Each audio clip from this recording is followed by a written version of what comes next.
It's Mariah Carey's new hit. Touch My Body. Is that an invitation? That's the name of the song, AJ. You just finished filming. Like 3 different projects, right? Tennessee. Yes. How was that? Tell me That was intense. That was not about the diet. That was like biscuits every 5 seconds because the character was allowed to be Zoftic. And it was very cool. It was tough. You know, it was like discipline to not be me, walk like me, do anything that, you know, because you don't want to take people out of the movie. And so this is a route that I've always wanted to take, is like doing independent films with people that I really respect. So it's I'm excited about that and the other projects coming up. Well, let's talk about the other ones too. It's the Adam Sandler film. Yeah, I do a little cameo in that with Adam and John Turturro, which was so much fun. I mean, it was like, they are hilarious. I wish I could do that all day and just nothing else but hang out with them. How fun was it on the set? It was so much fun. Like, everybody's either like from the school of comedy or whatever. Every single person you encounter has a great vibe, great sense of humor. And Adam Sandler is the nicest guy. I did call you, Adam, if you're watching this. He sent me, okay, not to make a long story short, there's like, you know, back in the day that when like Marlene Dietrich and Marilyn Monroe and the great actresses, you know, of the day, Dorothy Dandridge, if they had like an outfit that they needed to be sewn into, they would go, instead of like laying down and ruining their clothes, there's this thing called a leaning board, right? So you literally can just stand there, but you're not, you know, having to work hard on your feet. So Adam happened to have one from like some costume he had to do a long time ago, and he sent me one. He had one made for me in pink. Isn't that the nicest thing ever? I called him to thank him, but he was filming still and he was busy, so if he's watching, you're the best. And Push, the last one was Push? Push was intense. And actually, Push is a book that a mutual friend of ours gave me to read a while ago, and it's an amazing, it's kind of a difficult book for people to read, but I do recommend it. Sapphire is the author. I didn't know I was going to be involved in the film till the last minute. Lee Daniels, who's directing, called me up and said we had worked together in Tennessee, and he was like, I want to see if you want to come down and do this.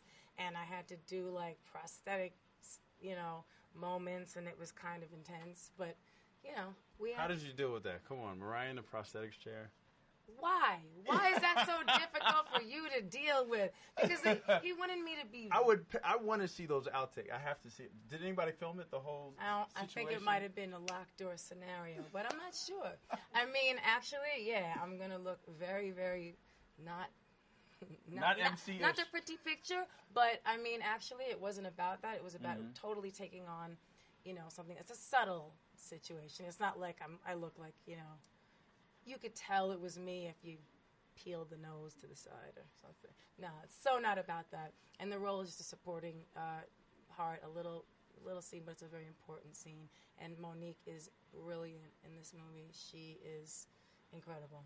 And what's the character? You can tell me the character? Actually, the character is a social worker I play.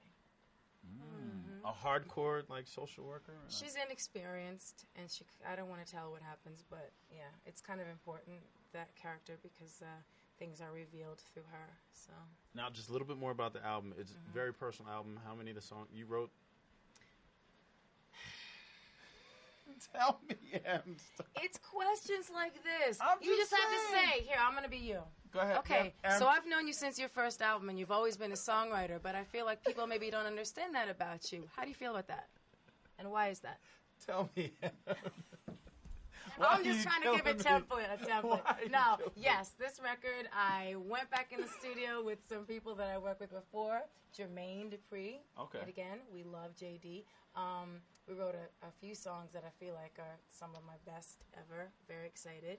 And worked with a whole gang, a new folk as well, and that was fun. But yes, writing songs, producing, doing all that kind of stuff that most women don't get credit for is something that I love. Now, if it's I was just thinking you were being a sexist before. That's why. That's why I grabbed the mic. Now, if it's MC to the Second Power, how personal is this album? It is very personal. I mean, but some of the songs, people are going to be like, oh, she's writing about this person in her life or whatever. But honestly, I wrote some of the songs for friends, for, you know, people who I've seen go through situations. I added my own person. I'm talking about, like, the serious songs. Like what topics? Tell me. Well, there's a song called Bye Bye that is about somebody passing away, and it's a lot of people have a really strong reaction to it and feel really emotional. But I do say this is for everybody, and basically it starts out with this is for my people who just lost somebody. So it's like anybody who's been through that experience can relate to it. But it's like that's its own moment on the album, and it has its place of that emotion. And then there are some other songs that are a little bit more about like my personal experiences, and then there's like really, like what? darling, get the record when it comes out. I'm gonna send you the first copy. I'm still waiting to hear the whole album. Well, let's get together and I will play it for you. But I have one song that needs to be finished. I'm still working on that. Really? So, yeah. I'm down to the